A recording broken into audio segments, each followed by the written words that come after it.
ओम नमो भगवते वासुदेवाय। तो आज हम लोग जो है इस तृतीय स्कंद के चतुर्थ अध्याय का 12वां श्लोक लेते हैं।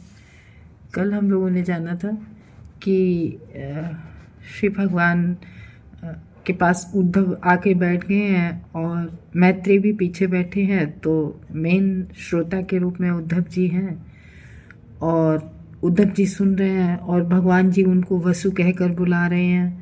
और कल जैसा कि हम लोगों ने सुना था कि भगवान तो सबको जानते हैं कि उसका पूर्व जन्म में ये कौन थे। तो भगवान ने कल किस तरीके से बताया कि तुम जब वसु थे तब से हम तुम्हारी इच्छा जानते हैं कि तुम भगवत प्राप्ति करना चाहते थे। तो ऐसे ही जब हम लोग भी, हम में से भी कोई भगवान को प्राप्त करना चाहता है, भगवत प्राप्ति करना चाहता है, तो भगवान हमारी अवश्य सहायता करते हैं, अवश्य ही सहायता करते हैं। क्योंकि भागवतम के प्रथम स्कंद में द्वितीय श्लोक में हम लोगों ने सुना था कि सुनने की इच्छा मात्र से ही भगवान, जब हम भागवत की सुनने की इच्छा मात्र करते हैं तभी भगवान हमारे हृदय में जो विराजमान हो जाते हैं। तो भगवान हमारी हर तरह से मदद करते हैं आगे फिर। और इसी तरीके से जैसे वो हे बसु कह रहे थे, ऐसे ही हम लोग इस जन्म में कहते हैं कि हम औरत हैं कि आदमी है, या अपनी पहचान बनाते हैं ना। जैसे उद्धव इस जन्म में उद्धव थे, वो अपने को उद्धवी के नाम से जानते थे, लेकिन एक्चुअली हम लोग क्या हैं, मतलब क्या है, पुरुष हैं कि स्त्री थे कि क्या थे, यहाँ तो हम लोगों को जन्म मिलता रहता है, लेकिन एक्चुअली में हम लोग क्या है, भगवान हम सबको जानते हैं। तो इसी तरीके से 12वें श्लोक में कह रहे हैं भगवान उद्धव जी से, स एष साधो चर्मो भवाना मा साधितस्ते मदनुग्रहो यत् यन्मां नृलोकान् उत्सृजन्तं दिष्ट्या ददृश्वान् विशदानुव्रत्वा। तो भगवान कह रहे हैं कि स एष साधु, तो कह रहे हैं कि वह जो उनको साधु कह के कह रहे हैं कि उद्धव जी ऐसे बिल्कुल साधु पुरुष थे, साधु तो जैसे थे, उनका स्वभाव बड़ा साधु पुरुष जैसा था। तो उन्हें अब पहले पिछले श्लोक में वसु कह के बुलाया क्योंकि पूर्व किसी जन्म में वो वसु थे। अब कह रहे हैं कि हे साधु, तुम्हारा वर्तमान जीवन अंतिम तथा सर्वोपरि है। तो कह रहे हैं कि ये जो तुम्हारा जीवन है, जो उद्धव के रूप में भगवान के साथ रहे हैं, ये तुम्हारा ये जीवन तुम्हारा अंतिम है। मतलब इसके बाद तुम्हें जन्म मरण के चक्कर में नहीं फंसना पड़ेगा, मीन्स तुम वैकुंठ धाम चले आओगे। तो कह रहे हैं कि वर्तमान जीवन अंतिम है और सर्वोपरि है। सर्वोपरि क्योंकि जैसे नारद जी को भगवान ने दर्शन दिया, नारद जी ने तपस्या की, नारद जी ने दर्शन दिया, तो नारद जी ने जब दर्शन दिया तो नारद जी को भगवान ने दर्शन दिया और तुरंत ही प्रकट हो गए। तो नारद जी बड़े विकल हो गए, उत्कल हो गए कि भगवान कहाँ गए, भगवान कहाँ गए। तो फिर जब बहुत विकल हो गए तब फिर भगवान, उनकी आवाज़ केवल आई, फिर भगवान नहीं दिखे। भगवान ने कहा नारद से, अभी इस जन्म में नहीं मैं तुम्हें प्राप्त होऊंगा, अगले जन्म में, जब नेक्स्ट तुम्हारा जन्म होगा तब अगले जन्म में तुम अभी पूर्ण रूप से निष्कलंक नहीं हुए हो। जबकि नारद जी तीनों गुणों से ऊपर शुद्ध सतोगुण में थे, लेकिन भगवान कुछ रह गया होगा, तो भगवान कह रहे अभी तुम पूर्ण रूप से निष्कलंक नहीं हो, तुम अगले जन्म में हमें पूरी तरह से प्राप्त कर लोगे। तो इसी तरीके से भगवान तो सबकी जानते हैं। तो हम ही लोगों से कोई कह दे कि ये तुम्हारा आखिरी जन्म है, तो हम लोग कितने खुश हो जाएंगे कि चलो हम लोग भगवान के धाम जाएंगे। तो यहाँ भगवान उद्धव जी से कह रहे कि ये तुम्हारा सर्वोपरि है। मतलब एक कहते नहीं है, जैसे भौतिक जगत में लोग भौतिकतावादी पद प्रतिष्ठा प्राप्त कर लेते हैं, तो कहते हैं कि हमने इस जन्म में चरम उपलब्धि प्राप्त कर ली। तो यहाँ पर ये जो यहाँ पर बता रहे हैं कि सर्वोपरि, ये सबसे मतलब सबसे तुम्हारा ये जो जीवन है, तुम्हारा सब कुछ पूर्ण हो गया, सर्वोपरि हो गया। इसलिए ये जो इस समय वर्तमान जीवन है, ये तुम्हारा लास्ट है। क्यों? क्योंकि तुम्हें इस जीवन में मेरी चरम कृपा प्राप्त हुई है। स एष साधो चरमो भवाना, चरम यानी कि चरम सीमा हम लोग किसको कहते हैं, बिल्कुल अंतिम, मतलब बिल्कुल सबसे बढ़िया सर्वोत्कृष्ट अवस्था। तो कह रहे हैं क्योंकि चरम कृपा प्राप्त हुई, मतलब अत्यधिक कृपा, असीम कृपा, जिसका कोई अंत नहीं। तो कह रहे हैं कि तुम्हें चरम कृपा प्राप्त हुई है इस जीवन में हमारी। अब तुम बद्ध जीवों के इस ब्रह्मांड को त्याग कर मेरे दिव्य धाम बैकुंठ जा सकते हो। तो हम लोग ये ब्रह्मांड में हम सब लोग कोई भी, ये हम लोग बद्ध जीव है ना, तो कह रहे हैं कि तुम अब इसको त्याग दोगे, इसको त्याग कर तुम दिव्य धाम बैकुंठ धाम आ जाओगे, जो सबसे ऊपर आध्यात्मिक आकाश में सबसे ऊपर भगवान का बैकुंठ धाम है। तो कह रहे हैं कि तुम अब इन सब को त्याग के तुम अब दिव्य धाम में आ सकते हो। दिव्य धाम बैकुंठ में जो लोग जाते हैं वो भी दिव्य हो जाते हैं, बिल्कुल भगवान जैसा शरीर प्राप्त हो जाता है, भगवान जैसी दिनचर्या, सब कुछ। और क्योंकि वो भगवान का ही दिव्य धाम है, वहाँ कुछ नहीं है, न जन्म, न मृत्यु, न जरा, न व्याधि, न शोक, न चिंता, न कुछ भी नहीं है भगवान के। तो कह रहे हैं कि तुम दिव्य धाम आ जाओगे बैकुंठ आ सकते हो तुम्हारी शुद्ध तथा अविचल भक्ति के कारण। तो बिल्कुल शुद्ध भक्त थे, अविचल भक्ति, बिना रुके, बिना सुदृढ़ अवस्था वाली भक्ति जो इसको कहते हैं। ऐसे नहीं हम लोगों की कि आज समय है तो आज हो गया, कल समय नहीं मिला तो हमारी माला जप माला पूरी नहीं हुई। हम लोग ऐसे ही तो करते हैं, कहीं विवाह शादी कार्यक्रम में गए तो अरे टाइम नहीं मिला तो आज हमने जप माला नहीं कर पाई। इनकी अविचल भक्ति थी। अविचल भक्ति के कारण एक एकांत स्थान में मेरे पास तुम्हारा आना तुम्हारे लिए महान वरदान है। तो अब कह रहे कि तुम्हारी जो अविचल भक्ति सुदृढ़, क्योंकि भगवान ने तो उनसे उद्धव से जो कह दिया था कि तुम बद्रिक आश्रम में जाओ, तो अंतिम समय में किसी प्रिय व्यक्ति को न देख पाना, तो ये उनकी ये उत्कल अवस्था उद्धव को परेशान करी। तो उद्धव जी वहाँ आ गए। अच्छा, भगवान ने कहा था, तो अब आप ये भी थोड़ा सा मन में प्रश्न उठ सकता है कि वो तो भगवान के अविचल भक्त थे, इतने सुदृढ़ भक्त थे, इतने शुद्ध भक्त थे, फिर भगवान की अवज्ञा कैसे की? भगवान ने तो उन्हें भेजा था कहाँ कि तुम जाओ बद्रिक आश्रम। देखो, ये हम लोगों ने पिछले श्लोकों में जाना था कि भगवान नहीं चाहते थे कि इस ब्रह्मांड से, इस भौतिक जगत से भगवान जब जाएं, अपनी लीला में थे, यहाँ से भगवान जब जाएं तो उन्हें कोई भी देख पाए। इसीलिए भगवान एकांत स्थान में गए और भगवान ने जितने भी उनके परिवार के जितने भी यदुवंशी थे सबको आपस में लड़ा भिड़ा के समाप्त करवा दिया।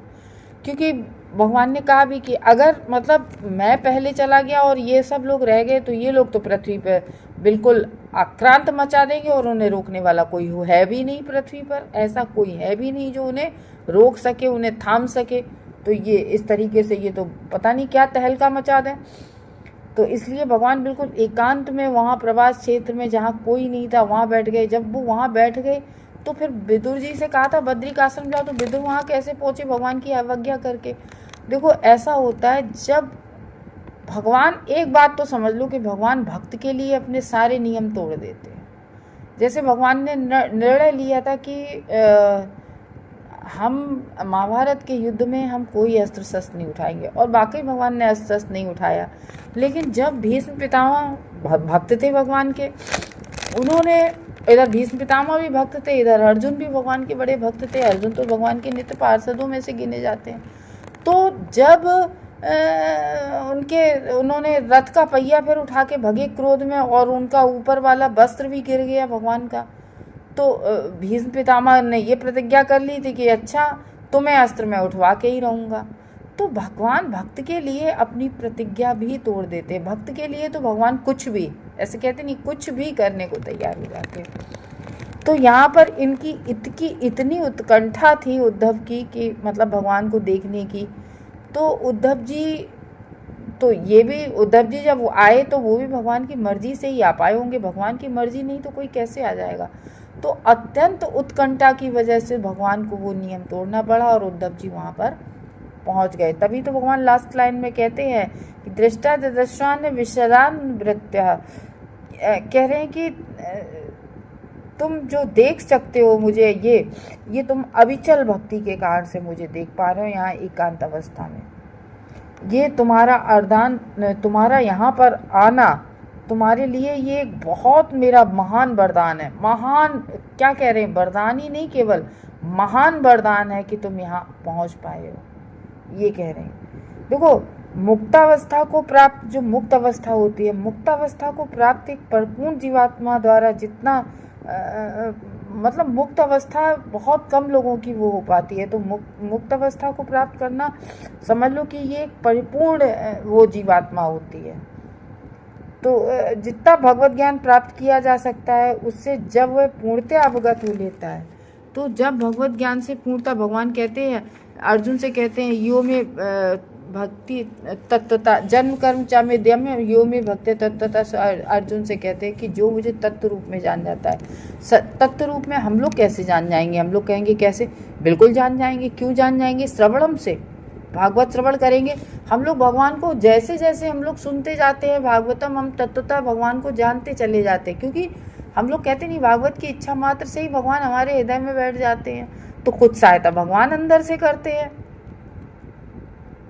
तो ये कह रहे हैं कि भगवान कहते तत्वता जो मुझे जान जाता है वो मुझे प्राप्त कर लेता है। तो जब पूर्णता, जब वो इस ज्ञान से अवगत हो लेता है, जब जन्म कर्म में दिव्यम जान जाता है वो, तो उसे आध्यात्मिक आकाश में प्रवेश करने दिया जाता है। तो जो इस तत्व को, जो भगवान के सत्य को जान जाता है, तत्व सत्य को, कि भगवान के सत्य को जो जान जाता है, वो आध्यात्मिक आकाश में ऊपर, जो सबसे ऊपर है आध्यात्मिक आकाश, सारे ब्रह्मांडों के ऊपर तब आता है ऊपर। फिर तो कह रहे कि आध्यात्मिक आकाश में वो फिर उसे प्रवेश करने दिया जाता है, जहाँ आध्यात्मिक आकाश में बैकुंठ धाम है भगवान का, जहाँ बैकुंठ ग्रह विद्यमान है। जैसे यहाँ के बहुत सारे ग्रह और वो होते हैं ना, ऐसे ही बैकुंठ धाम ऊपर ग्रह है। तो श्री भगवान इस ब्रह्मांड के निवासियों की दृष्टि से अंतर्ध्यान होने हेतु, तो भगवान इस ब्रह्मांड में, भगवान ने अपने वाले ब्रह्मांड में भगवान लीला करने आए थे श्री कृष्ण। तो कह रहे हैं कि इस ब्रह्मांड के निवासियों की दृष्टि से अंतर्ध्यान। देखो यहाँ क्यों कहा गया अंतर्ध्यान?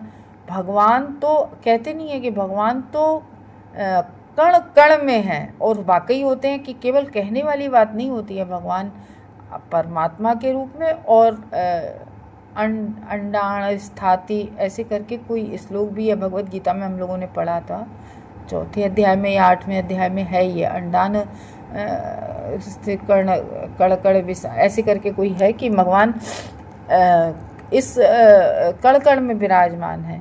तो कह रहे हैं कि भगवान ब्रह्मांड के निवासियों की दृष्टि से अंतर्ध्यान, तो यहाँ पर हम लोगों की दृष्टि से अंतर्ध्यान भगवान हो रहे थे। भगवान कहीं नहीं जा रहे थे, भगवान दृष्टि से, मतलब पहले प्रकट अवस्था में थे, फिर अब तो कह रहे हैं कि दृष्टि से केवल अंतर्ध्यान होने तो एकांत में बैठे हुए थे।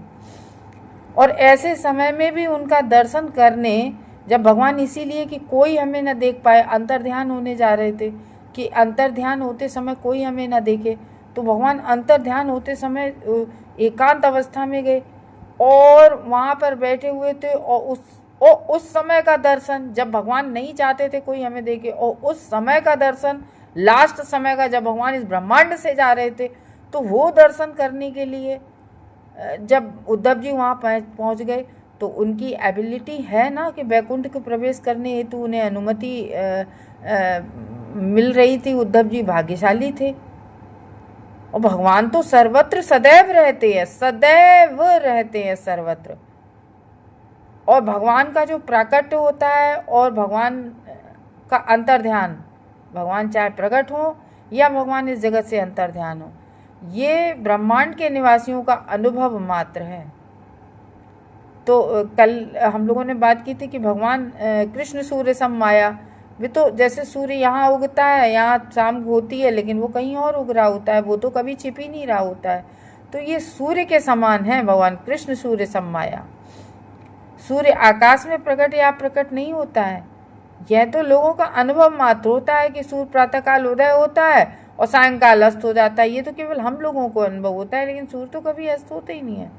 तो भगवान उसी तरीके से भगवान कभी भी कहीं नहीं जाते हैं, तो केवल भगवान अंतर्ध्यान होते हैं। श्री भगवान एक ही समय में बैकुंठ में तथा बैकुंठ के भीतर तथा बाहर सर्वत्र रहते हैं। तो ऐसा नहीं है कि भगवान जब यहाँ थे धरा जगत पर तो बैकुंठ में नहीं थे, ऐसा बिल्कुल भी नहीं है। तो भगवान बैकुंठ में तो हमेशा रहते हैं, बैकुंठ तो कभी छोड़ते ही नहीं है भगवान। तो अपने सांस के रूप में भगवान यहाँ पर प्रकट अवस्था में आते हैं। तो इस तरीके से इसमें बता रहे हैं कि ये जो है उद्धव जी से कह रहे हैं कि तुम्हारा बहुत बड़ा वरदान है, ये तुम्हें बहुत बड़ा वरदान, चरम मतलब उपलब्धि है ये तुम्हारी, और अब तुम्हें अब जन्म लेने की कोई ज़रूरत नहीं है। तो स्वाभाविक सी बात है कि उद्धव अभी इसी जन्म में केवल उद्धव के रूप में ही उन्होंने भक्ति नहीं की है। जरूर उद्धव ने पिछले जन्म की भक्ति जो जुड़ी हुई होगी तब इस जन्म में भी भक्त बने। और इसी तरीके से कहा भी जाता है कि केवल हम लोग, और ऐसा भी नहीं है कि हम लोगों को ये भी हम लोगों को निराश होने की ज़रूरत नहीं है कि हम लोगों को ये जन्म मेरा अंतिम जन्म नहीं हो सकता है। बिल्कुल हो सकता है। जब हम एक तो ये कलयुग है, कलयुग में भगवान जो सतयुग में हमने तपस्या की है, सतयुग में भारी तपस्या करने पे भी जो नहीं मिला, कलयुग पे केवल नाम जप से, नाम जप केवल सबसे बड़ा महान संकीर्तन है। चैतन्य महाप्रभु हमें दे गए, चैतन्य महाप्रभु ने स्वयं हमें ये दिया मंत्र, हरे कृष्ण कृष्ण कृष्ण हरे हरे, हरे राम राम राम हरे हरे। तो हम इससे भगवत धाम पहुंच सकते हैं, क्यों नहीं पहुंच सकते। तो इसलिए हमें भी निराश होने की ज़रूरत नहीं है। बस हम निष्ठा से भगवान का नाम लेते रहें, बस निष्ठा से हम नाम लेते रहें, भगवान का नाम जप करते रहें। हमें नाम जप करना है और भागवतम सुननी है। हम अगर ये दो कार्य करते रहेंगे तो हमें भी भगवत धाम, वैकुंठ धाम इसी जन्म में प्राप्त हो जाता है। ऐसा नहीं है कि हम 100 बार, भगवान का नाम तो इतना पवित्र है, ऐसा नहीं है कि हमें करोड़ों बार ले तब हमें कभी पापों का नष्ट हो जाता है, तब पापों का नष्ट होता है। हम एक बार नाम जप करते हैं। अजामिल का तो इतना बढ़िया एग्जाम्पल है कि अजामिल ने एक बार नाम लिया, उसके सारे पाप कष्ट हो गए, और फिर भगवान के नाम में फिर उसने कितनी प्रगति की, आध्यात्मिक प्रगति। फिर वो भगवान के नाम जप में ही लगा रहता था जब तक अंतिम सांस तक उसमें लगा रहा। तो इस तरीके से कह रहे हैं कि ऐसा नहीं है कि उद्धव जी को प्राप्त हुई है तो हमें वो चरम अवस्था प्राप्त नहीं हो सकती है। हम लोग भी उसके लिए भक्ति करें। तो यही हमारे जीवन का उद्देश्य है। हम अपने जीवन में सोचते हैं कि हम IAS बन गए, हमने जीवन की सर्वोत्कृष्ट उपलब्धि प्राप्त कर ली, या हमारे बच्चे बहुत सफल हो गए हैं तो हमने सर्वोत्कृष्ट उपलब्धि। ये तो भौतिक जगत की चीज़ें यहीं रह जाती हैं, ये तो नाशवान उपलब्धि है। ऐसी उपलब्धि प्राप्त हमें करनी चाहिए जो इटर्नल, हमेशा से जो बनी रही है, जो हमेशा बनी रहेगी, भगवान की जो है, अनादिकाल से भगवान है। तो इस तरीके से हमें भगवत प्राप्ति करने का प्रयास करना चाहिए। हरे कृष्ण।